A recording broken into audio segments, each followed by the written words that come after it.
260 y tantos chiquitos que dependen de nosotros, son nuestros hijos, los adoptamos de manera legal, les damos de comer, ahora 4 veces al día, antes era 3, ahora son 4 veces al día, con desayuno, almuerzo, merienda, cena, los alimentamos, los vestimos, los uniformamos y ya estamos inaugurando pronto el high school, o sea que tenemos hasta ahora la escuela primaria, pero al tener el high school lo vamos a retener un poquito más de tiempo, después nos falta casarlos y después... Después ya lo soltamos. ¿Estamos listos para recibir? ¿Sí o no? Muy bien. Yo crecí en una iglesia cristiana evangélica, en una tradición por la que estoy profundamente agradecido. De otro modo yo no estaría aquí. Crecí en la tradición cristiana, pero también vale decir que en esa tradición no se apreciaba mucho la vida intelectual. Cualquier autor, cualquier cita, cualquier enseñanza que estaba fuera de la Biblia, que no era necesariamente antibíblico, simplemente no era escritural. Entonces era necesariamente humanismo o nueva era. Cuando algo no entendíamos decíamos, debe ser nueva era. Nunca entendimos un cuerno que era la nueva era, pero lo que nos sonaba sospechoso decíamos, eso suena a nueva era. Había mujeres que se iban a dar masajes, por ejemplo, y ponían esa musiquita suave con las velas, decían, música de nueva era, reprendo Satanás. No tenían la menor idea lo que era. Pero lo que era medio esotérico, así pensamos, esto es nueva era y esto viene del diablo. Aun cuando se decían frases, algún predicador un poco audaz que mencionaba alguna cita de la literatura universal, que no era de la Biblia, se miraba con sospecha. Yo me acuerdo una vez un predicador que visitó una iglesia local y mencionó en su mensaje a Sigmund Freud. Fue muy conocido el episodio. Mencionó como al pasar, hizo una mención a Sigmund Freud.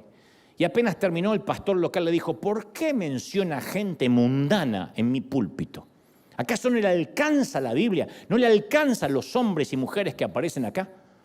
Y el caballero, el predicador, respondió, yo solo hice una mención a quien fue una de las mentes dominantes del siglo XX, un brillante neurólogo que ganó el galardón Goethe por su influencia sobre la lengua alemana, fue uno de los forjadores de la mente moderna.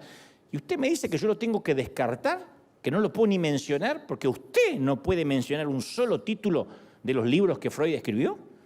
Y luego dijo la magnífica frase épica que se hizo viral en ese entonces. Perdóneme, pastor, pero el estar más capacitado intelectualmente no me hace menos espiritual. Que sea intelectual no me hace un carnal. Entonces a veces uno sin querer tendemos a hacer de la ignorancia, de la falta de preparación, del desdén, una virtud. Con eso de que Dios usa mulas, pensamos que todos somos mulas y somos el burro de Shrek y Dios nos va a usar. Porque uno dice, bueno, pero que Dios usa cualquier cosa, sí, pero eso no nos da la licencia de hacer de la ignorancia una virtud. Yo siempre suelo hacer énfasis que la neurogénesis, y esto lo hablé en muchas ocasiones porque es un tema recurrente y favorito, la neurogénesis nunca se detiene en el cerebro adulto. El cerebro es el único órgano que nunca deja de crecer. El cuerpo en un momento ya deja de crecer, se terminó el estirón, así que los que son chaparritos perdieron la esperanza si pasaron los 30 años, ya está. Después uno pega diferentes estirones en la adolescencia, pero todo deja de crecer. Pero el cerebro nunca deja de crecer. El cerebro y las orejas de los varones. No sé por qué las orejas nos van creciendo como cocker. Yo siempre cuento que mi papá parecía Lassie y encima era sordo. Tenía las orejas así, papá, decía. ¿Para qué tanta oreja? Algún día cuando llegue al cielo le voy a preguntar por qué nos crecían las orejas los varones. No tengo la menor idea. Pero además de las orejas nos crece el cerebro, va creciendo. En toda la creación no hay nada más misterioso que ese 1,5 kilos de materia gris que está alojada en el cráneo humano. Esa es la obra magna, esa es la creación cumbre de Dios, esa es la cereza del pastel. En mi país dirían, es la frutilla del postre, la cereza, es lo más complejo que tenemos. En líneas generales, en palabras simples, el cerebro consiste en 2 hemisferios conectados por 300 fibras nerviosas, 300 millones. El que tiene 300 tiene un problema, 300 millones fibras nerviosas. Y ambos hemisferios funcionan con una cronología y una tecnología y una ciencia que el hombre jamás podrá imitar como procesadores paralelos. Entonces el hemisferio izquierdo del cerebro es todo lo lineal, lo lógico. Aquí tenemos toda la parte matemática, las ciencias exactas, y la parte derecha es lo intuitivo, lo creativo. Algunos tienen más desarrollado la parte creativa, generalmente los diseñadores gráficos, los músicos, los que componen canciones, los narradores, tienen más desarrollada la parte derecha. Los que son más lógicos, que generalmente se dedican a la contaduría, a la abogacía, a ciencias más exactas, generalmente tienen más desarrollado el hemisferio izquierdo. Y Dios nos creó con la capacidad de seguir aprendiendo hasta el día que muramos. Los neurólogos calculan que la capacidad que tenemos los seres humanos de aprender algo nuevo nunca se detiene. Esto es cada segundo, de cada minuto, de cada hora, de cada día, de toda nuestra vida. No hay un momento en que uno dice, ya a los 70 no puedo aprender nada. A los 80 años la cabeza no me da. No, uno siempre es un músculo.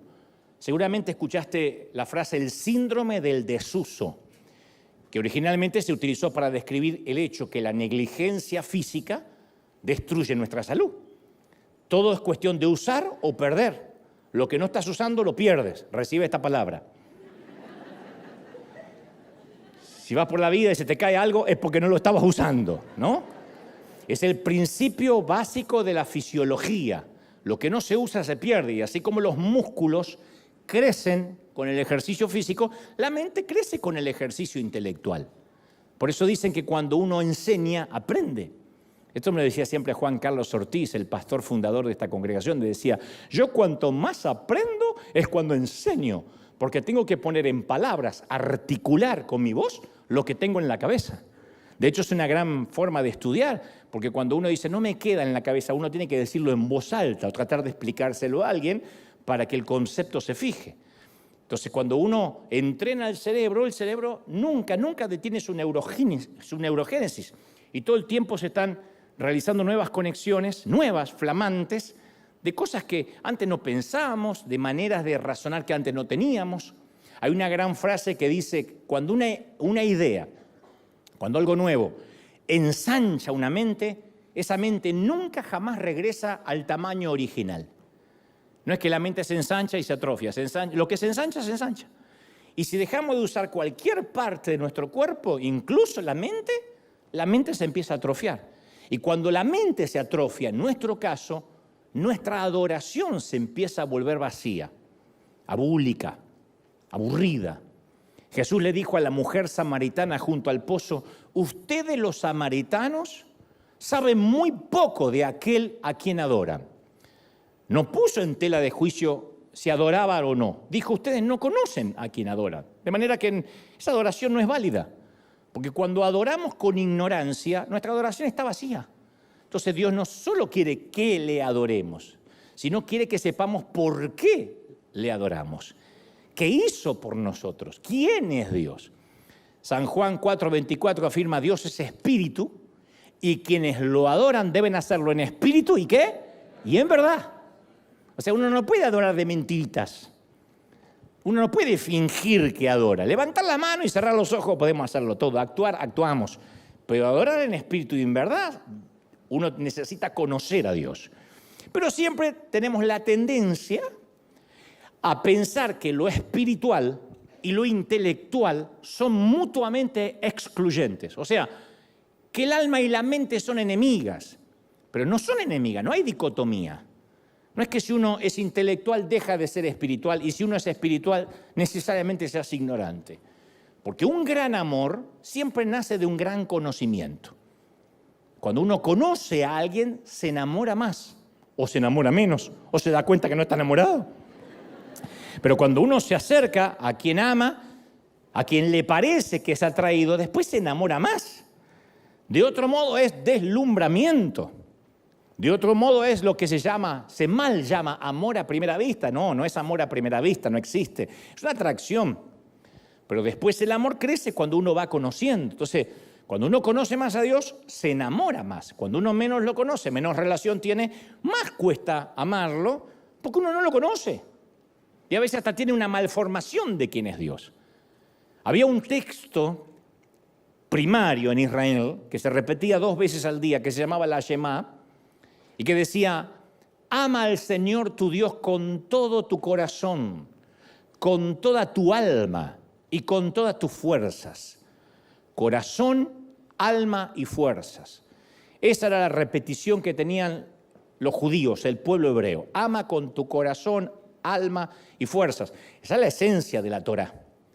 Átala a tus brazos, átala a la cabeza, ponla en los dinteles de la puerta, píntala en la entrada, repítela como lo primero a la mañana y lo último que repitas a la noche antes de irte a dormir. Transfiéreselo, díselo a tus hijos, a tus nietos.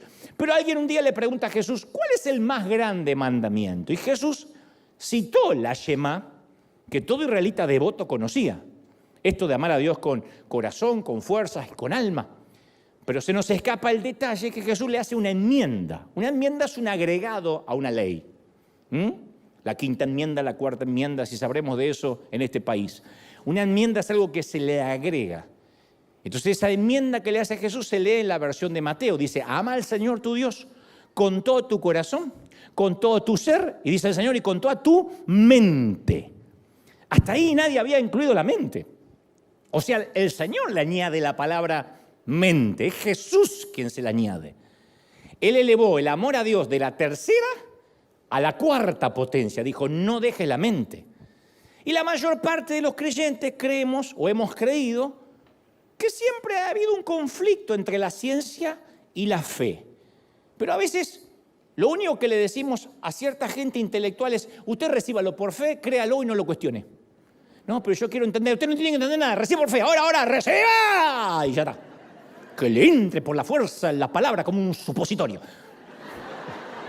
Por donde sea que le entre, pero que le entre. Y el intelectual dice: yo quiero entender. ¿Está mal? Sí, está mal. Tiene que aceptarlo por fe, decimos nosotros. Pero nosotros nunca, a pesar de que hablamos así, nosotros nunca regresaríamos a la consulta de un médico que mira la placa de nuestro pulmón y dice: bueno, al parecer Dios permitió que aquí se desarrolle una mancha rara. Así que lo que le voy a recetar es que se vaya a su casa a orar. Regrese en 2 semanas, le sacamos otra placa para ver si Dios cambió algo. Usted dirá: no vuelvo más. ¿Por qué? ¿Dejamos de creer en Dios? No, seguimos creyendo en Dios, pero queremos un médico que comprenda el mundo natural de las causas y los efectos. ¿Para qué vamos a ir al médico? Para que se ponga a orar. Queremos un médico que tenga conocimiento, sí o no, sobre las funciones del cuerpo humano y que nos diga con fundamentos lógicos qué fue lo que causó esa mancha. Y lo más importante de todo, queremos un médico que conozca la manera de eliminar lo que sea esa mancha. No queremos que nos diga: vamos a estar orando. No queremos ni que un mecánico abra el capot del auto y diga: y déjemelo, le oro 1 semana y lo viene a buscar. No queremos eso. Y si no lo esperamos en la clínica del médico, si no lo toleraríamos con un mecánico, ¿por qué habríamos de esperar que la gente deje su cerebro en el bautismo? Que la gente deje de pensar, de cuestionar. ¿Por qué sentimos cierta molestia cuando alguien, algún familiar inconverso, alguien que no tiene nuestro peregrinar cristiano, quiere razonar? Y le exigimos que tiene que aceptar todo por la fe. Mira, lo creas o no, esto funciona. Es así. Literalmente es así. Hay cosas que funcionan por fe. Pero el Señor no dejó la mente afuera. No hay conflictos ni contradicciones entre la fe y la ciencia. Pero a veces, insisto, los cristianos tenemos cierto temor de que si alguien se dedica a estudiar demasiado, lo vamos a perder. Va a dejar de creer en Dios. El humanismo se le va a meter en la cabeza. Como si la comida tuviera más poder que la sal. Tenemos miedo que si nuestro hijo quiere estudiar psicología, no, a veces se nos vuelve loco y después empieza a orarle a Freud. No va a pasar eso. ¿Por qué no va a pasar eso? Estudiemos lo que estudiemos. Porque si yo desarmo mi computadora y le pido a un experto en tecnología que venga y me explique con exactitud cómo funciona una computadora, yo no voy a llegar a la conclusión de que el fabricante de computadoras no existe, de que se armó sola. Ahora que investigué cómo funciona la computadora, entiendo que se formó por el Big Bang y porque nació del océano. Yo voy a entender que alguien lo fabricó. La ciencia siempre termina conduciendo a Dios. Es imposible estudiar el cuerpo humano y no concluir de que Dios lo tuvo que haber hecho. Es imposible estudiar el océano y no concluir que Dios lo creó. ¿Estamos de acuerdo, sí o no? Por eso digo, mientras más sepamos, más razones para adorar.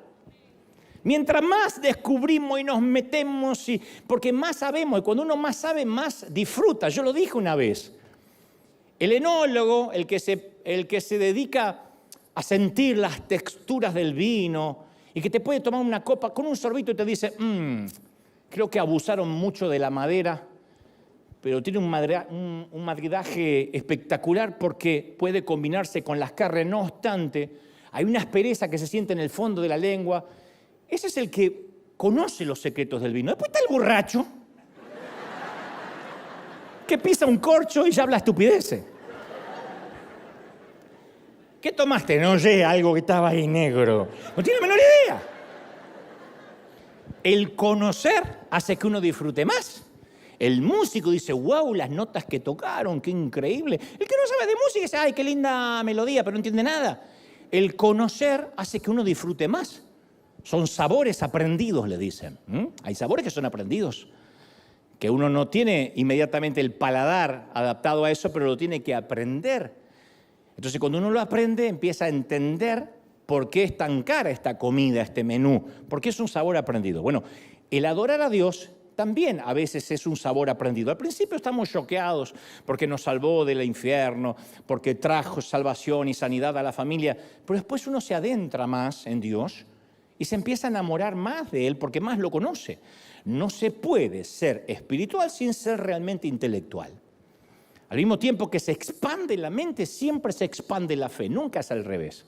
Mientras más conozcamos de Dios, más ganas de adorarle vamos a tener. Mientras más conozcamos del universo, de cómo funcionan las estaciones del año, la nieve, la lluvia, el sol, más ganas de adorarlo. ¿Crees, sí o no? Dicho esto, quiero aclarar lo que significa ensanchar la mente. Dije hoy que cuando una idea ensancha una mente, esa mente nunca vuelve al tamaño original. ¿Qué es cuando hablamos ensancha tu mente? Bueno, hay una palabra que usamos mucho, que es la palabra educación, que yo la conté en alguna ocasión, que deriva de dos raíces en latín que juntas significan sacar hacia afuera. Eso es educación. Educación es sacar hacia afuera. Hay otra traducción que dice despertar la curiosidad. Eso debería ser la educación en cualquier país civilizado. Despertar la curiosidad de nuestros hijos o de los alumnos, quienes sean. Pero si analizamos las metodologías de nuestras escuelas, cualquiera pensaría que educación significa amontonar adentro, meterle la educación hasta que le entre. A este le va a entrar o le va a entrar el cabezón. No es despertarle la curiosidad.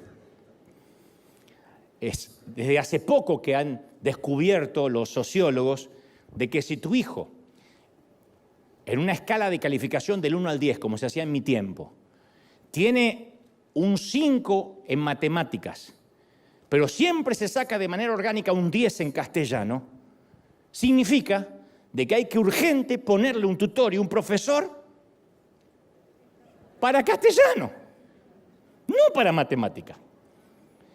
Voy a decirlo otra vez porque dice, se equivocó. No me equivoqué.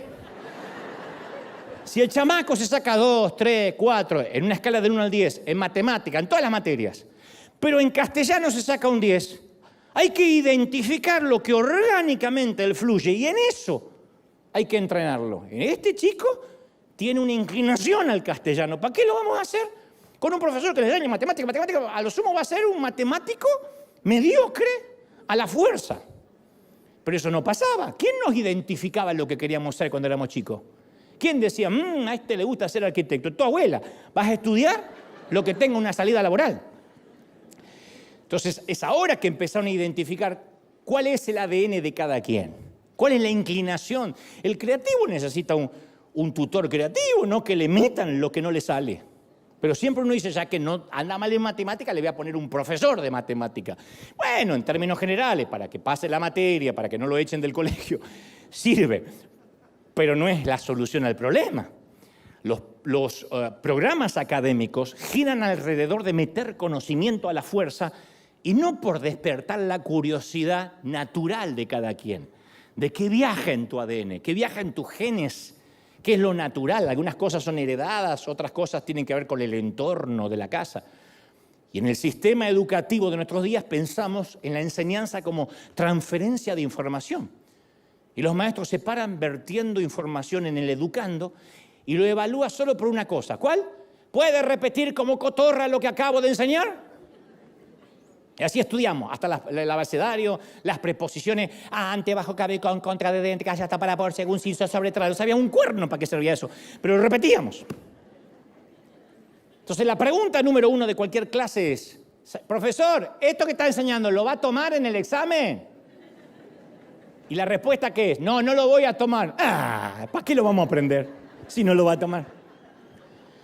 Yo conté una vez que en la escuela primaria, perdonen que sea repetitivo con estas cosas, pero marcan mucho, el ejemplo viene a cuento. En la escuela primaria, lo primero que nos hacían dibujar era una casa. Dibujen una casa. Y yo dibujé mi casa. Mi casa era una casa obrera cuadrada. Dibujé mi casa, las 2 ventanas, la reja que tenía, y la maestra se acerca y dice, no, hijo, así no es una casa.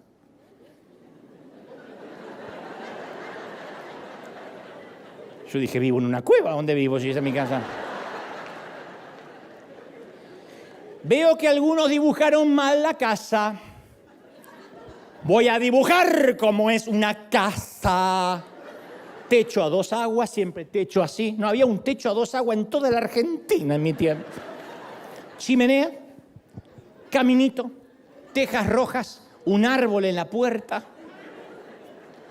Ahí me di cuenta que yo nunca viví en una casa, vivía en una caja de zapatos. ¿Cuál es el punto? Nos enseñan a pensar. Nos enseñan a cómo tenemos que dibujar en la casa en la cual nunca hemos vivido. Y perdemos lo más importante, que es el amor al aprendizaje, el amor a querer saber más. Lo mismo puede pasar en la iglesia. Usted tiene que creer esto, repítalo por fe, diga conmigo, hay una moda, repita conmigo, dígale que está a su lado, ahora diga conmigo, levante la mano, profetice, decrete, ahora dígale que está a su lado, ahora busque 3 o 4, dígale. Yo, cuando soy público, a mí me insultan la inteligencia. Yo hay momentos que miro al de al lado y digo, no te voy a decir un cuerno más, me pudriste. Dígale que está a su lado, hoy te ves bonito, hoy te ves bonito. A un tipo de bigote, hoy te ves bonito, ¿qué pasó? A mí no me gusta que me invadan, no me gusta. Y creo que tampoco te gusta a ti. Porque creemos, no sé quién le dijo a qué predicador que si repiten les va a quedar. Pero si eso lo traemos de la escuela, después nos olvidamos la mayor parte de lo que aprendimos. Porque no es amontonar un cúmulo de conocimientos prestados, repetir como loro lo que dijo la maestra, lo que dice el apóstol, lo que dijo el pastor. Obviamente, ya somos adultos, nadie nos va a enseñar cómo dibujar una casa, pero nos dicen cómo piensa Dios, qué no le agrada, qué le agrada, cómo hablarle, cómo te atreves a faltar al servicio de la semana. A Dios eso no le agrada, por eso ahora el Señor va a quitar la bendición. ¿Cómo hacer para que Dios no te mande al infierno? Te dicen que Dios te va a mandar, que Dios no te va a mandar, que ahora te perdonó, que ahora por ahí te manda, porque son los cónsules del infierno, manejan el visado de quién va y quién no va. Y algunos líderes dicen amar la verdad. Y amar la verdad significa no leer nada secular, ni siquiera leer noticias, no se contamine con malas noticias. Yo siempre digo, las noticias no es el avión que llega, las noticias es el avión que se cae. Eso son noticias. Imagínate que prendes el noticiero y digas, hoy 300 aviones aterrizaron. Lupita, desde Washington, D.C. La noticia es, ¿se cayó un avión? Bueno, entonces no hay noticias aéreas. Las noticias son las malas noticias, lamentablemente. Y a veces uno decía, no, usted no se contamine con malas noticias. Entiendo que todo lo que es en demasía, todo lo que es en exageración hace mal, pero uno no puede ignorar lo que pasa. Porque ahí cuando uno se hace ignorante, sabio en su propia opinión. A mí me han querido llevar a la hoguera muchas veces porque menciono a Gabriel García Márquez, a Pablo Neruda. Hace poco alguien me dijo, ¿cómo mencionas en tu conferencia, en la que hago por el mundo, a Mario Benedetti, que era un socialista? ¿O cómo te atreves a escuchar a cantantes que no son cristianos? Ignorando a grandes poetas, a compositores increíbles, porque no es que menciona a Bad Bunny. Mueve tu güey. No es. O sea, poetas. ¿Cómo menciona gente mundana? Como si los autores bíblicos hubiesen sido inmaculados. Y esto data desde hace siglos. Tertuliano era el padre de la teología latina y él se preguntaba, ¿qué tiene que ver Jerusalén con Atenas? Haciendo énfasis que lo teológico, tipificado, representado en Jerusalén, no debía mezclarse nunca con la filosofía intelectual de Grecia, que tipificaba a Sócrates, representaba a Platón, Aristóteles, ¿no? Entonces él decía, ¿qué tiene que ver Jerusalén con Grecia? Pero otros razonaron que si Dios pudo hablar a través de la burra de Balaam, no había límites para Dios, que la sabiduría podría fluir de donde y de quien sea. Y ellos entonces no leían solo la Biblia, sino que también leían escritos griegos, romanos, y buscaban la sabiduría en donde podían hallarla, porque decían, toda verdad es verdad de Dios. Amar a Dios con toda la mente significa recuperar el sentido común y perderle el miedo a ensanchar la mente. Uno puede sentir que Dios le habla, me van a liquidar por esto, lo sé, pero a veces Dios te puede hablar por una película. A mí Dios me ha hablado, pero no dije, voy a ver una película para que Dios me hable. A veces es distraerme y de repente hay una frase, algo que me golpea y Dios está, como estoy conectado, el Espíritu Santo siempre está transmitiendo. Son como las ondas de la radio, que ahora no las escuchamos porque no estamos conectados a esa onda. Pero si nos conectamos a la frecuencia, la radio siempre sigue transmitiendo, Internet sigue siempre transmitiendo, generando información. Cuando uno se conecta, no es que recién ahí Internet se conectó, nosotros nos conectamos. Y si uno está conectado todo el día, Dios te puede hablar a través de cualquier canción, a través de lo que sea.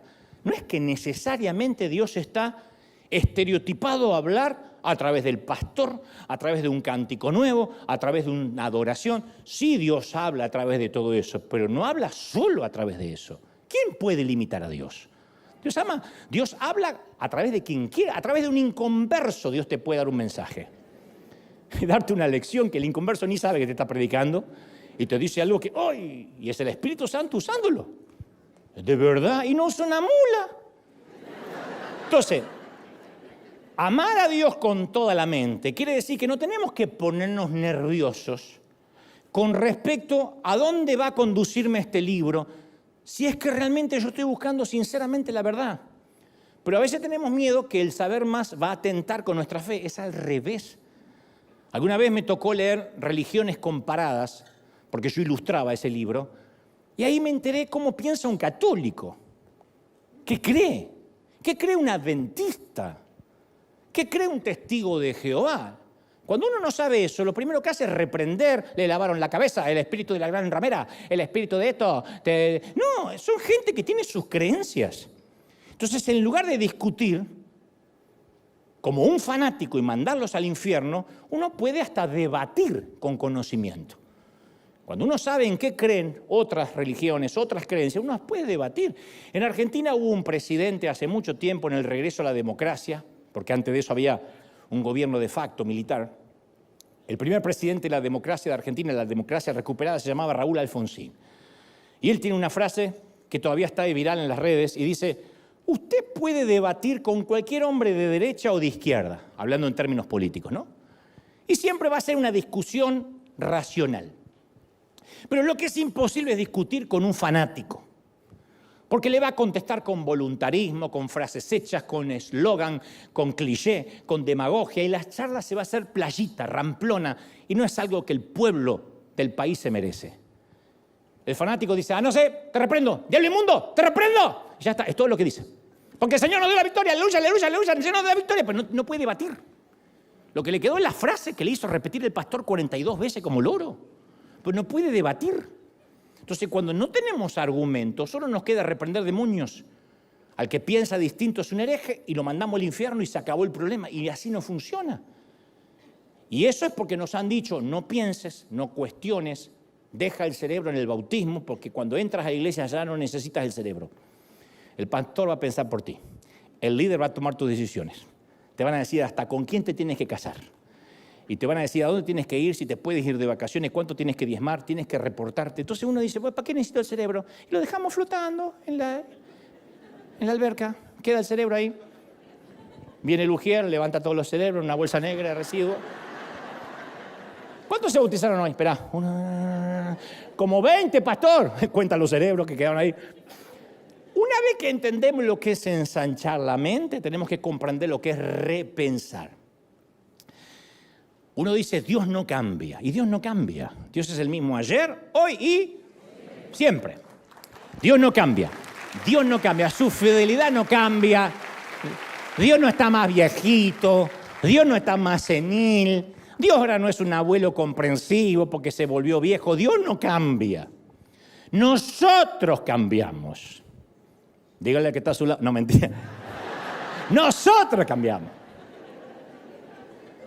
Y necesitamos una reingeniería de repensar lo que pensamos. Si no, no se puede ensanchar la mente. Yo siempre estoy repensando todo el tiempo. No quiero convertirme en un tipo cerrado. Esta es mi forma porque así lo aprendí. Aunque hay cosas que van a venir con la edad. A mí no me van a hacer escuchar reggaetón ni con una orden judicial. Eso tiene que ver con mi edad, pero son mis gustos que fueron cambiando acorde a mi edad. Pero yo no quiero sentir que ya tengo todo resuelto. ¿Por qué? Porque Dios no nos creó solamente con la capacidad para pensar, sino nos creó con la capacidad para repensar. Mira, todos los días nuestro mundo está cambiando. Todo cambia, desde el número de cabellos de la cabeza, que no son los mismos, hasta nuestras relaciones afectivas. Los amigos van mutando, cambiando, nosotros cambiamos. Nos encontramos con un amigo de la infancia y nos dice, ¿cómo has cambiado? No eres el mismo. Y lógico, sería un problema que seamos los mismos. La vida nos cambia. Las batallas nos cambian. El viajar nos cambia. El conocer otras culturas nos cambia. Para bien, para mal, pero cambiamos. ¿Cuántas veces en consejería uno escucha a uno de los cónyuges que alza el dedo y le dice a su esposo o esposa, tú cambiaste? Pastor, dígale, porque no es la misma persona con la que me casé. Y no. Si cambian los países, los gobiernos enteros son sacados del poder, del poder, ¿cómo no va a cambiar tu mujer? ¿Cómo no va a cambiar tu marido? Los jugadores de fútbol cambian, son viejos a los 30 y viene el recambio.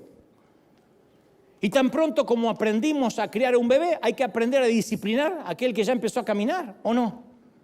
Cuando creemos que somos expertos en disciplinar a un niño, aparecen esas extrañas criaturas en casa llamadas adolescentes, que es de la noche a la mañana. El viernes se va a acostar un niño, el sábado dice, amanece un oso. Y dice, ¿qué pasó? Es un día, una noche, como una crisálida. Se transforma el gusano en mariposa o el mariposa en gusano. No sé. Nunca paramos de cambiar. Si la última vez que viste un globo terráqueo fue ese que la maestra tenía en el pupitre, que se acuerdan antiguamente, seguramente ignora que los mapas han cambiado desde la desaparición de la Unión Soviética a los imperios alemanes, rusos, turcos, hasta las colonias que se transformaron en naciones independientes, Checoslovaquia, etcétera, desaparecieron. ¿Viste un libro de astronomía publicado hace 10 años? Bueno, hay descubrimientos recientes de hace un año que dejaron obsoleto a lo que sabíamos hace 10 años acerca del universo. Porque el conocimiento se desactualiza tan rápido como se escribe. Se imprime un libro y ya hay un nuevo descubrimiento a través de los satélites. Peor todavía, a veces un cónyuge le promete eterno amor, jura amor a su cónyuge, pero tampoco garantiza de que eso va a durar para siempre. No se puede legalizar, jurar un sentimiento para siempre porque los sentimientos, las personas van cambiando y hay que refinanciar la relación. Nuestro propio cuerpo cambia. Tenemos una capa de piel externa que se renueva cada 7 días. Hay una piel muerta que sale cada 7 días sin que nos demos cuenta. No es que se te cae la piel como un lagarto y dices, uy, alcánzame la piel, hijo. No va a pasar. Uno no se da cuenta. Cada célula de nuestro cuerpo se renueva cada 7 años. Y a medida que vamos cambiando, nuestro cerebro opera más con la memoria que con la creatividad. Y muchos de nosotros queremos que Dios nos dé cosas nuevas, pero no permitimos que nos arrebate lo viejo. Y parte de dejar lo viejo, que no es lo mismo que dejar al viejo, dejar lo viejo, es algo que se conoce como nuestro filtro. A mí me encanta esto porque nos abre la cabeza con respecto a lo que Pablo dijo, que ahora te lo voy a contar, el apóstol. Los psicólogos dicen que todos los seres humanos tenemos un filtro para ver las cosas, la gente, el mundo. Se llama el sesgo cognitivo, que en palabras simples es la manera en que procesamos todo lo que vemos y oímos. Todos tenemos un lente cerebral. O sea que cada uno tiene una realidad subjetiva, no es objetiva. Nadie ve la realidad tal como es. Cada uno lo mira conforme a su crianza, conforme a cómo está predispuesto a ver. Por ejemplo, puede que tengamos un jefe que hace los mismos comentarios de la misma manera referente a dos empleados. Llama a los dos empleados y les da una reprimenda a los dos. Uno lo recibe como una crítica justa, constructiva, y razona: qué bueno, me ayudó a ver cómo estoy haciendo mi trabajo. No me gustó que me dijera lo que me dijo, pero aprecio la retroalimentación porque a partir de ahora sé en qué tengo que mejorar. El otro está ofendido de muerte. ¿Pero quién se cree que es para hablarme? Este igualado, que me pague el sueldo, pero no es mi amo, no soy su esclavo. ¿Cuál es la diferencia? Si habló lo mismo el jefe. El filtro, el sesgo cognitivo de cada empleado. Lo más probable es que este último, ofendido hasta la médula, haya tenido un padre maltratador y ahora ve en cada figura de autoridad, ve a alguien que lo está maltratando otra vez, ve a través de ese lente. Otro ejemplo, dos personas en el mismo servicio ahora, esta mañana. Uno llegó y dice: seguro que me van a lavar el cerebro y me van a tratar de sacar mi dinero, seguro. Yo lo conozco, me va a sacar mi plata. Otro dice: yo necesito una palabra que me recargue las baterías para toda la semana. Llega el mismo mensaje, el mismo servicio. El primero se va pensando: ¡ja, ja! Intentó lavarme el cerebro, pero no pudo, ni loco me saca $1. Mira la urna y dice: ¡eh! Y se va. El segundo dice: era la palabra que necesitaba hoy. Dos personas al mismo servicio, diferentes percepciones. Siempre vamos a encontrar lo que estamos buscando. Siempre. Si yo digo: ahí viene la chismosa, la voy a ver chismosa. Uno encuentra lo que busca. ¿Por qué? Porque el filtro busca que reafirmemos lo que ya creemos. Esa es una realidad subjetiva. Yo busco algo que reafirme lo que ya creo. Por eso los legalistas se juntan con legalistas, los condenadores con los condenadores, los libertinos con los libertinos, porque buscan gente que piense como ellos, no toleran a alguien que piense distinto. Buscan gente que se mida a su filtro. Lo que difiere no son los hechos, ese es el filtro de cada bien. Ese sesgo cognitivo afecta nuestra relación con Dios, porque por lo general nuestra relación con Dios tiene que ver con nuestra relación que hayamos tenido con nuestro padre terrenal. Peor si no tuvimos padre terrenal o tuvimos un padre ausente. Si tuvimos un padre ausente o un padre abusivo, es probable que pensemos en Dios también como un Dios abusivo, distante, desinteresado. Es el mismo Dios, diferente filtro. Uno siente que Dios siempre lo está castigando y uno siente que Dios siempre lo está bendiciendo. Es el mismo Dios. Por eso es importante pensar acerca de cómo pensamos, de cómo filtramos. Porque nuestra mentalidad interior diseña todo nuestro mundo exterior. Como está nuestro corazón, tal es su pensamiento, tal es Él. De la abundancia del corazón habla la boca. Como somos, vemos el mundo. Es como aquel abuelo que una vez conté que mientras dormía, el nieto le unta queso en los bigotes. Y cuando se despierta dice: esta habitación apesta. Sale a la casa y dice: toda la casa apesta. Sale afuera y dice: ¿qué digo la casa? El mundo apesta. Es su bigote. Y los cristianos solemos compartir un filtro en común, todos. Se llama tradición. A mí no me lo enseñaron así. Pero razona, ¿qué está mal? No, es que a mí no me lo enseñaron así. Sí, pero ¿en qué está mal? Es que a mí no me lo enseñaron así. Donde yo vengo se hacía así. Eso es una tradición.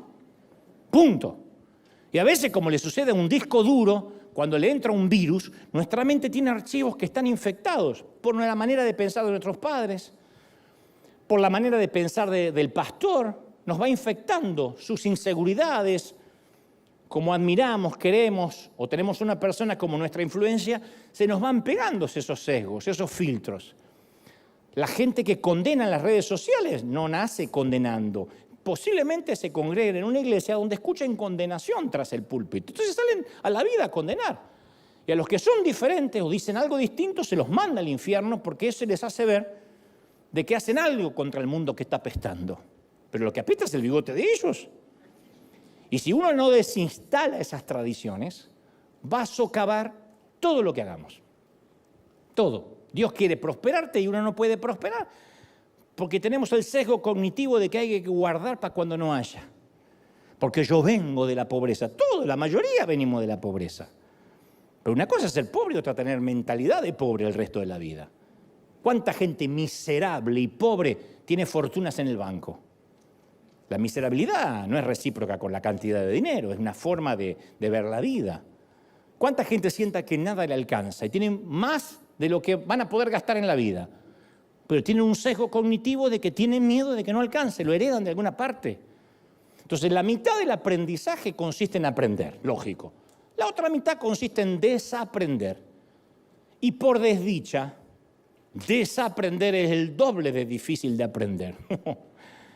Yo no te cambio un público lleno de ateos por un público de pastores, por un público de teólogos. Porque el ateo es fácil, porque dice, a ver, sorpréndame. Y uno le puede predicar. El que ya cree que sabe, ¡oh! Los analfabetos del siglo XXI no son aquellos que no pueden leer y escribir, son aquellos que no pueden desaprender y aprender. ¿Vieron nuestros padres? Alguien debe tener un papá, una mamá, un abuelo que dice, ay, no, yo no entiendo el control remoto, no te prendeme la tele porque yo no entiendo. No entiendo estas cosas raras, prendeme. Pero mamá, te explico, no entiendo tantos botones, me pone nerviosa. No está, es una analfabeta tecnológica, no está dispuesta. No me anda el celular, no me anda, lo tienes que cargar, mamá. Ay, encima hay que mantenerlo. Y sí. No se olvida darle comida al perro y se olvida de cargar el celular. Entonces, una vez que aprendemos algo, nos cuesta horrores desaprenderlo. Una vez que creemos algo, ¡ay! Nos cuesta horrores dejar de creerlo. Porque la misma estructura mental que nos hace enseñables, nos da el mismo potencial para hacernos no enseñables. Es más difícil sacar de la mente viejos pensamientos que poner pensamientos nuevos. Esa es la gran cautividad mental. Ese es el desafío que enfrentó Jesús. Si uno analiza las enseñanzas de Jesús, era un maestro, un profesor de desaprendizaje. El 80% de sus mensajes, oíste que fue dicho, mas yo digo. Él estaba desinstalando conceptos viejos, poniendo verdades nuevas. Ustedes han oído que se dijo, ojo por ojo, diente por diente. ¿Qué decía la gente así? Amén, amén. Por eso le volé un diente a esta vieja, porque me voló. Amén. ¿Quién no va a probar algo que se sabe? Pero yo digo, no resistan al que les haga mal. Si alguien le da una bofetada en la mejilla derecha, vuélvanle la otra. Ahí no había amenes. Ustedes oyeron que se dijo, ama a tu prójimo y odia a tu enemigo. ¿Quién no ama un versículo así? Odia al chino que te cruzó el auto. Odia al indio de al lado que no saca la basura. Odia al hispano de la migra. Odia, ¿o no? Amén, amén, odiemos, no, pero yo digo, amen a sus enemigos. Oren por su suegra. ¿Quién va a decir amén? Entonces, una mitad del crecimiento espiritual consiste en aprender lo que no sabemos.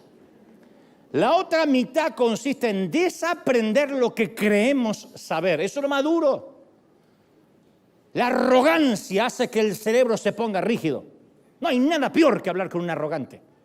Porque él cree como que sabe cómo piensa Dios, Dios le consulta con él y Dios le habla todas las mañanas y no hay manera de hablarle. La humildad permite que el cerebro se mantenga abierto, enseñable. ¿Cómo lo voy a saber todo? Capaz que hay cosas que no sé. Puede que esté haciendo cosas equivocadas. Puede que haya aprendido mal. Pablo escribe en Romanos 12:2, no se amolden al mundo actual, sino sean transformados mediante la renovación de la mente. Renovación de la mente, no dice conserven la mente intacta, renuévenla. Es la única forma, dice el apóstol, de comprobar la voluntad de Dios buena, agradable y perfecta. La buena voluntad de Dios, la agradable y la perfecta, renovando la mente. ¿Qué significa no amoldarse al mundo actual? Cuando él habla de no amoldarnos al mundo, en realidad está confrontando nuestras mentalidades. Hay un patrón de pensamiento, un filtro de tradición que se forma en nuestro interior. Y Pablo nos dice que cuando nuestra mente es renovada, es entonces cuando recién podemos conocer la voluntad de Dios. Si no, no la vamos a conocer. Vamos a pensar que la voluntad de Dios es condenar gente. Porque la gente que ataca, la gente que denigra, la gente que chismea, cree que lo hace para Dios. Como en el tiempo de las cruzadas, cuando salían a matar cristianos. Ellos lo hacían pensando que lo hacían para Dios. El Ku Klux Klan eliminaba a la gente de color pensando que era justicia divina. Entonces la gente que piensa que hace las cosas para Dios es porque no conoce cómo piensa Dios. Porque nunca renovó la mente. Entonces no puede saber cuál es la buena voluntad agradable y perfecta. Entonces este es el punto central. ¿Por qué no decimos lo que no sabemos con la misma facilidad que explicamos lo que sí sabemos? ¿Por qué los pastores creemos que siempre tenemos que tener la respuesta a todo lo que sucede? Yo creo que cuando decimos tener todas las respuestas, lo único que dejamos al descubierto son nuestras inseguridades. Porque la persona arrogante e insegura cree saber todo. El que es seguro no pierde hombría ni pierde feminidad, según el caso, por decir, esto yo no lo sé. La verdad, desasname, no entiendo. Pero tenemos tanto miedo a perder nuestro rinconcito de la verdad que nos aferramos a nuestras doctrinas y las defendemos y atacamos al que piensa diferente. ¿Qué sucederíamos? Yo siempre me pregunto si tuviésemos la valentía intelectual y espiritual de admitir nuestra ignorancia en muchas cosas. Pienso que una humilde confesión de, mira, no lo sé todo, garantiza más conversiones que nuestra mente cerrada. ¿Es así o no? No admiramos a alguien que dice, yo esto, la verdad que yo no sé. Había veces me preguntan, no lo escucho hablar del Apocalipsis porque no tengo tanta base para ponerme a hablar de la cuarta bestia, la novena, el noveno cuerno, la tercera suegra. No tengo. Posiblemente me metan en un lío.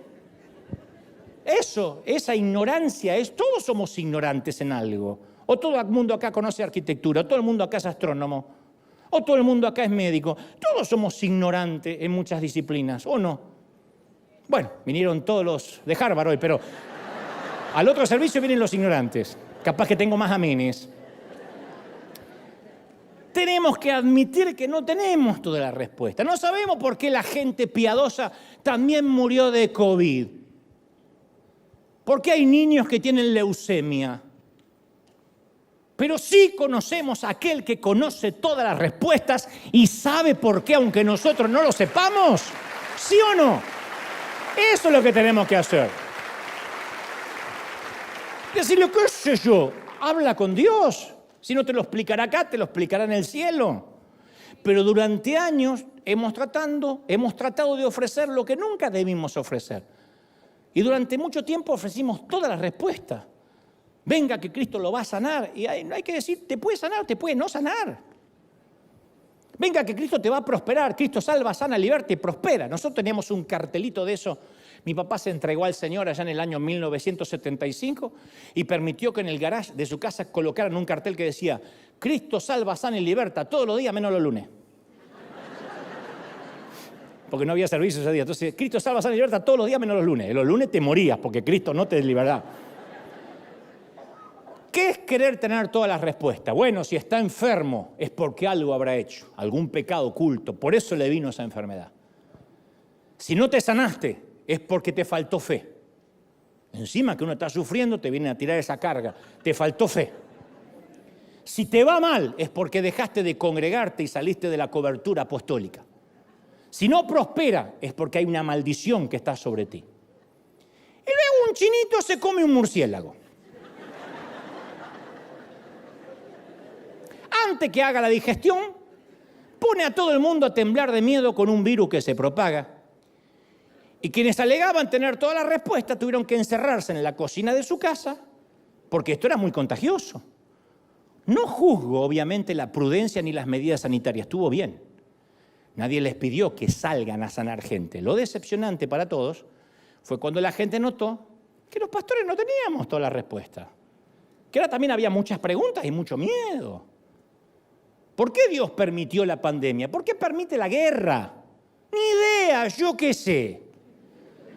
Dios no nos mandó a tener toda la respuesta. Quiere que ofrezcamos una relación con el Padre a través de Jesucristo. Esa es nuestra tarea, ¿sí o no?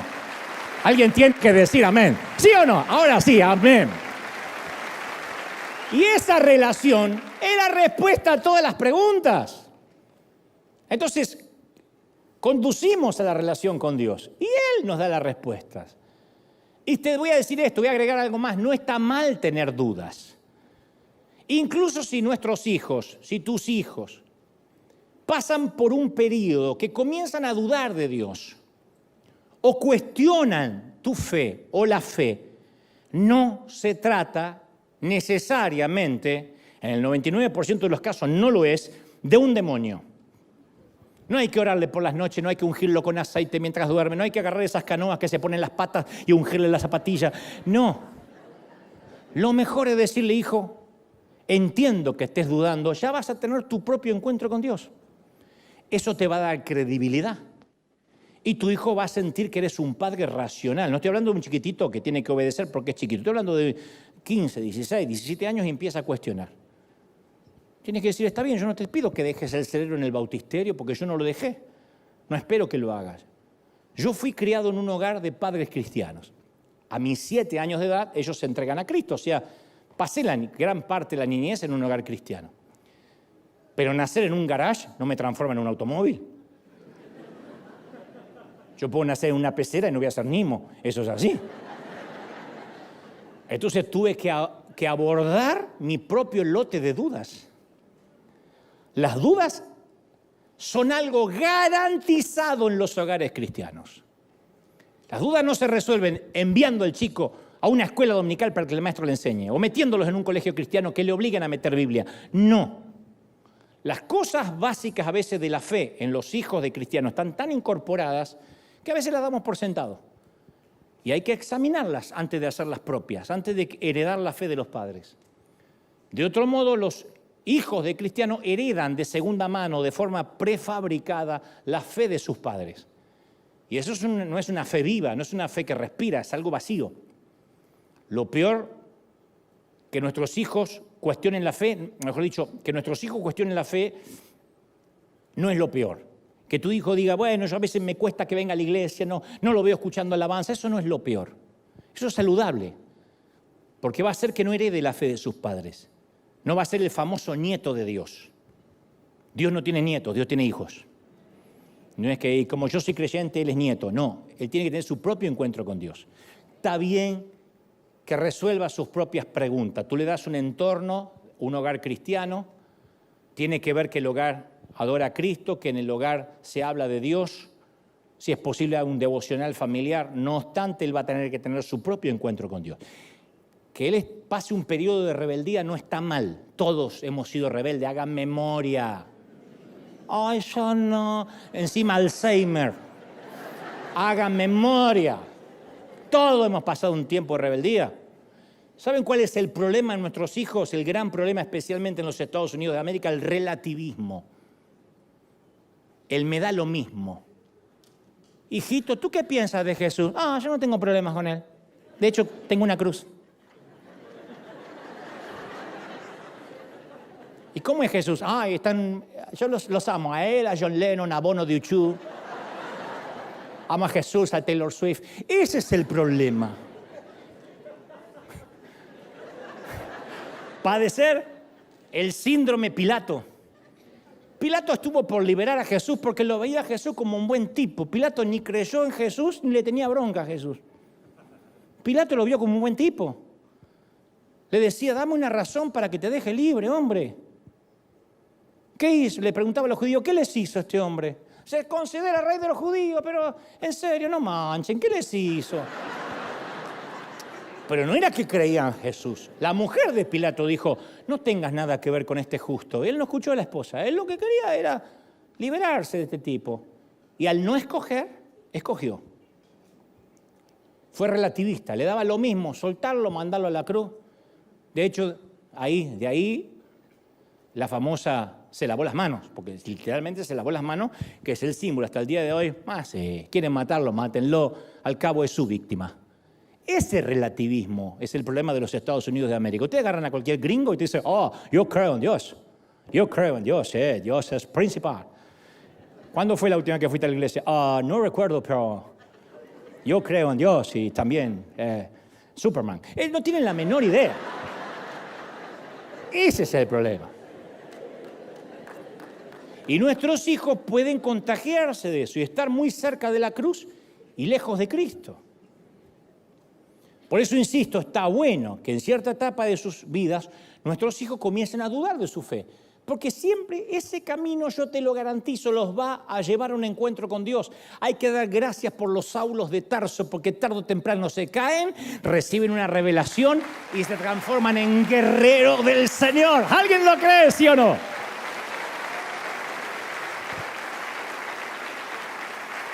Incluso a los propios seguidores de Jesús le costaba trabajo de creer. Y habían visto milagros, lo habían visto caminar sobre las aguas, resucitar muertos. Tomás, uno de los seguidores de Jesús que no creía que Jesús resucitó. Al parecer Santiago, quien era medio hermano de Jesús, tampoco creyó durante un largo tiempo. ¿Por qué? Porque somos las únicas criaturas que necesitamos entender. Nosotros razonamos. Los perros no razonan, los gatos no razonan, reaccionan por instinto. Aunque me diga, ay no, mi gato es tan amoroso. Reacciona. El gato no se levanta y dice, hoy me siento perra.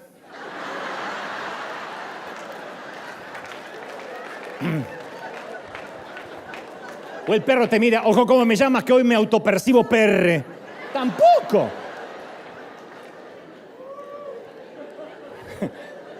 Reaccionan. Nosotros somos que razonamos. Así que si estás razonando y a veces tienes dudas, ¿estás bien acompañado? ¿Dónde está el niño que perdí? ¿Por qué Dios quiso llenar una cuna para luego permitir vaciarla? ¿Cuál es el significado de mi vida? ¿Qué hubiese pasado si hubiese tomado otro camino? Sufrimos a veces esa especie de vértigo espiritual que la llamamos duda y pensamos que encima que nos pasa lo que nos pasa, Dios nos debe odiar porque dudamos. Y a veces toda la estructura sobre la cual formamos nuestra vida, sea un matrimonio, una casa, unos hijos, una carrera, se desploma. Y toda creencia que teníamos se ve amenazada con un diagnóstico de metástasis. Y decimos, ¿por qué, Señor? ¿Por qué? E inevitablemente, ¿qué pasa? Dudamos. La duda no es lo opuesto a la fe, es la oportunidad de tener fe. El enemigo de la fe no es la duda, es el descreimiento, el relativismo, el me da lo mismo.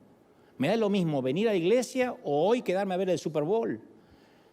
Me da lo mismo comerme unas carnitas con mi compadre que hoy ir a tomar la Santa Cena. Ese es el problema. Ese es el público más difícil.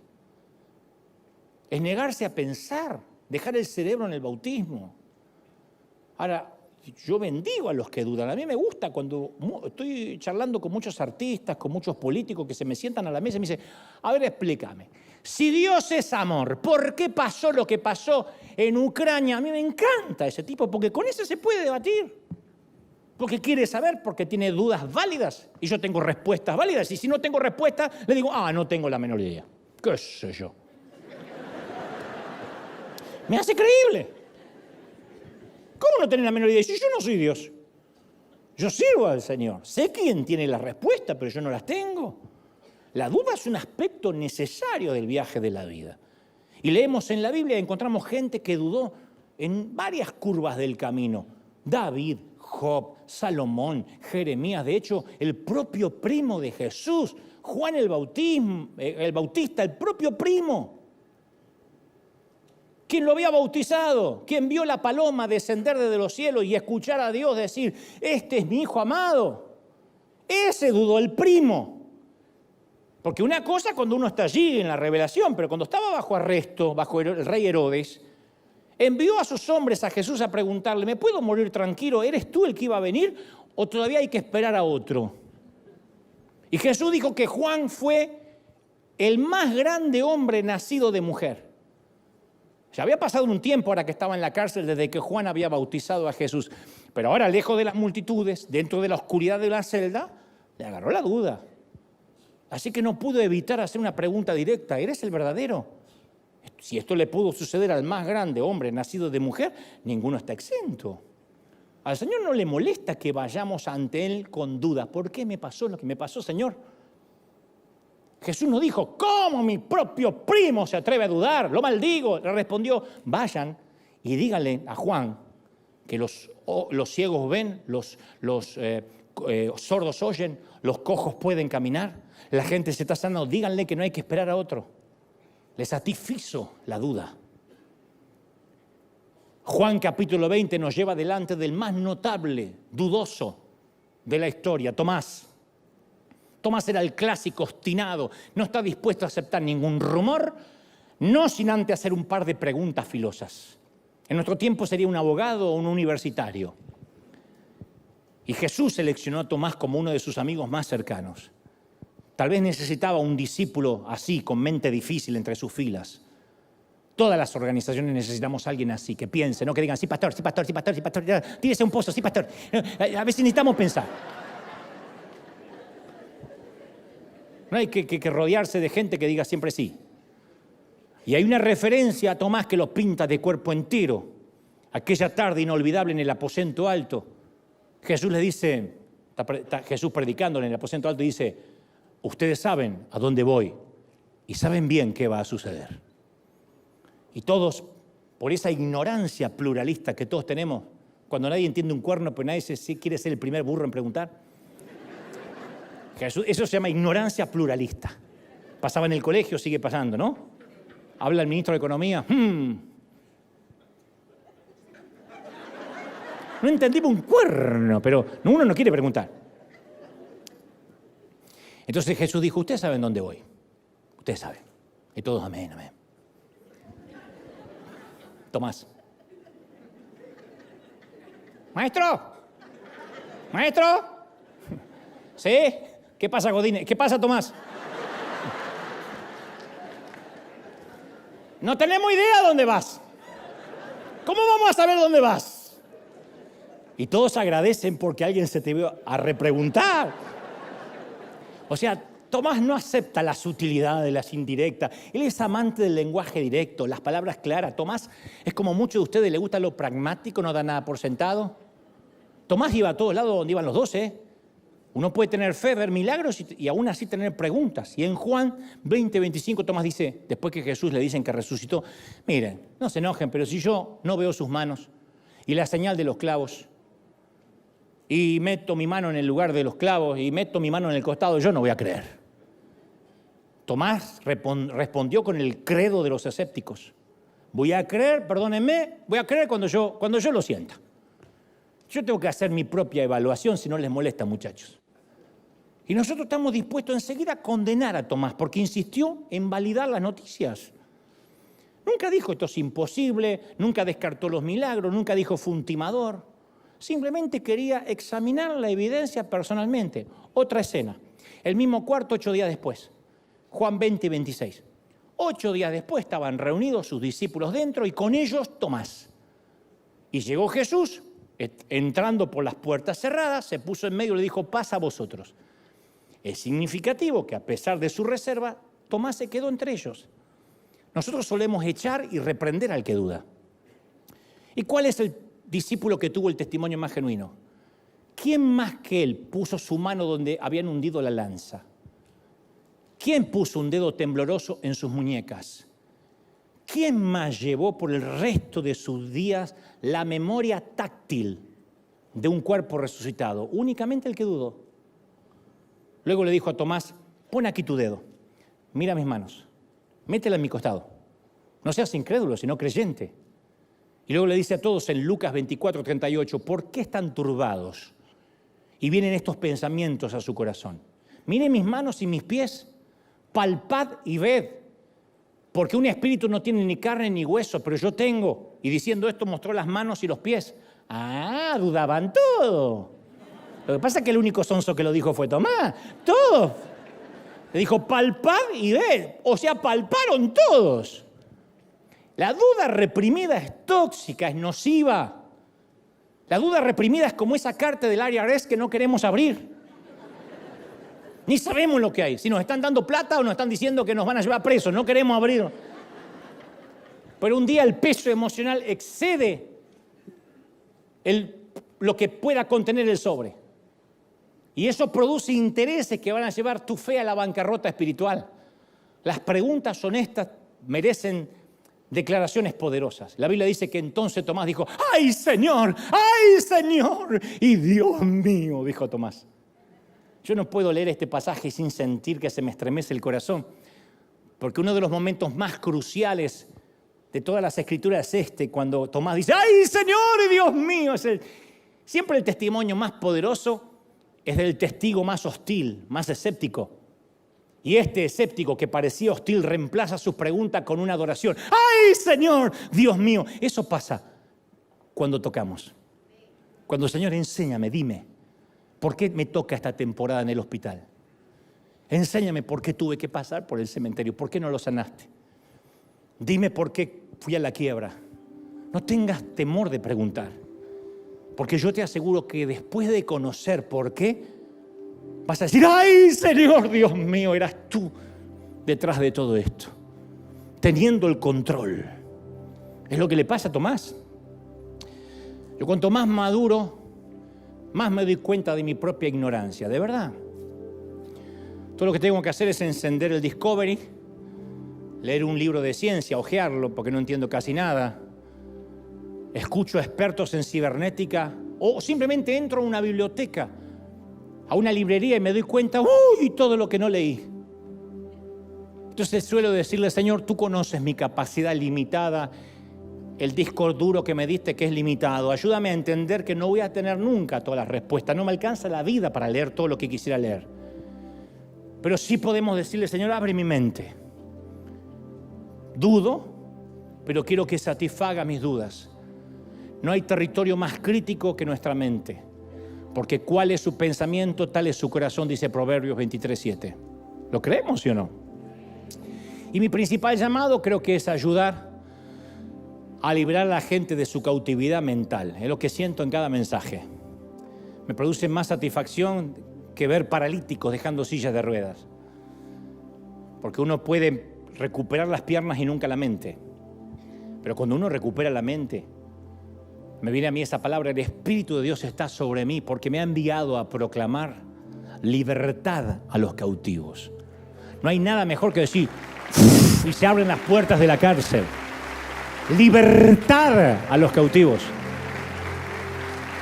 Y una mente abierta, escuchen los jóvenes, una mente abierta te hace ver oportunidades que van a permanecer cerradas para los que tienen una mente cerrada y un sesgo cognitivo turbio. A veces me dicen, ¿cómo Dios te abre puertas? No, lo que abrí es la mente. Le perdí el miedo al mundano, le perdí el miedo al inconverso, a lo secular. Una mente abierta nos abre el futuro. Es únicamente con la mente abierta que uno puede creerle a Dios para que Él nos abra puertas que a otros no le abre. Y si no conocemos nuestra mente, vamos a ser prisioneros de nuestras creencias limitadas. Y vamos a recibir hasta lo que podamos recibir, como la abuela. Ay, yo el control remoto no lo entiendo. Hasta ahí, no le pida más. Dame el celular, pero que ande. No me llene de esos cositos. Y ya está. No le pida más, que la abuela nunca va a ser Bill Gates. Nunca. Y Dios también respeta al odre viejo. Cuando Él dice, no se puede poner vino nuevo en odres viejos, no está diciendo que el odre viejo no sirve. Dice, voy a respetar que no estás listo para esta conversación. Que hay cosas que tu mente ya no las va a recibir por cuestiones de creencia, de entorno, sesgo. Entonces uno tiene que decir, Señor, no me permitas que me pierda el vino nuevo por mi mentalidad cerrada. Hay cosas, hay ministerios que yo no entiendo, no los entiendo. Y aunque yo no los entienda, digo, Señor, nunca me vea como un necio criticando lo que no entiendo. Porque seguramente están llegando a gente que yo no puedo llegar. Y con sus tatuajes y con su modo rockero y qué sé yo, llegan a otro público que yo no estoy llegando, como yo llego a un público que otros no llegan. Recién cuando conocemos nuestra mente somos capaces de abrirla y ensancharla. Entonces esta mañana, esta tarde, noche, cuando sea que lo veas, te invito a que nos bajemos un nuevo sistema operativo, una nueva aplicación para reconfigurar la mente. ¿Estamos listos para eso? Vamos a dejar de tener pensamientos humanos, religiosos, para tener los pensamientos de Dios. Filipenses 2:5 dice, la actitud de ustedes debe ser como la de Cristo. Entonces, cuando usamos la fe, nuestro cerebro se reorganiza interiormente en sintonía con el Espíritu Santo y desarrolla en nosotros la mente de Cristo. De otro modo, nuestra mente se va a encoger al tamaño de nuestra lógica. O lo que es peor, al tamaño de nuestra falta de sentido común. Yo sé que es más fácil encontrar algo incorrecto en lo nuevo que admitir que hay algo incorrecto en la vieja manera de hacer las cosas. Y sé que hay gente que dice, yo prefiero ser fiel a la senda antigua. La fidelidad no consiste en hacer las cosas como siempre. No es la fidelidad defender la doctrina. Es la valentía de repensar, de ser autocríticos, no hacer las cosas como se hicieron siempre. Entonces yo no pienso escuchar a los que ya fracasaron.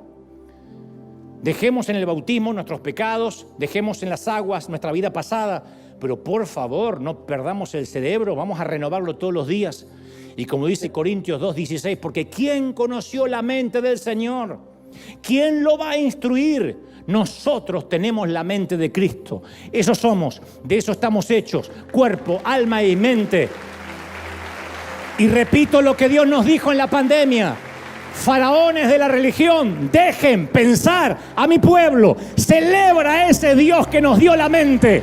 Celebra a ese maravilloso Señor de señores. ¡Aleluya! Dale un aplauso grande porque la cautividad se rompe hoy. Las puertas de las cárceles se abren. ¡Uy! Se abren los portones de las cárceles, se corren los barrotes. Alguien tiene que creerlo. ¿Tú lo crees? ¿De verdad que lo crees? Vamos, celebra los portones. Escuchan las rejas. Escuchan las puertas. Se abre. ¡Aleluya! Ensancha el sitio de nuestra mente. Levante las manos conmigo, Padre. Si hoy estás por primera vez o en tu casa, nunca has oído hablar del Señor, te invito a que digas, entra en mi corazón, perdona mis pecados y anota mi nombre en el libro de la vida. Pero si ya eres cristiano, si ya tienes a Cristo en el corazón, sea porque acabas de hacer esta oración o lo eras de antes, únete conmigo y sabes que yo no te pido repetir nada, ni decirle nada al que está al lado, pero te voy a pedir un enorme favor. Serías tan amable y tan gentil de colocar tu mano sobre la frente como una señal del cerebro, de la mente. Generalmente la solemos poner en el corazón, pero vamos a poner la mano en nuestra mente y decir, Señor, renueva mi manera de pensar.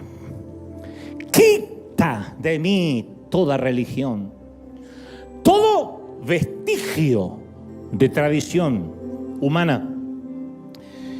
Desinstala la vieja manera de hacer las cosas. Primero vamos a desinstalar los archivos infectados. El antivirus del Espíritu Santo va a recorrer toda tu mente ahora. No te sorprendas si literalmente sientes algo en tu cerebro, porque es un antivirus que está sacando todo lo que ha infectado tu manera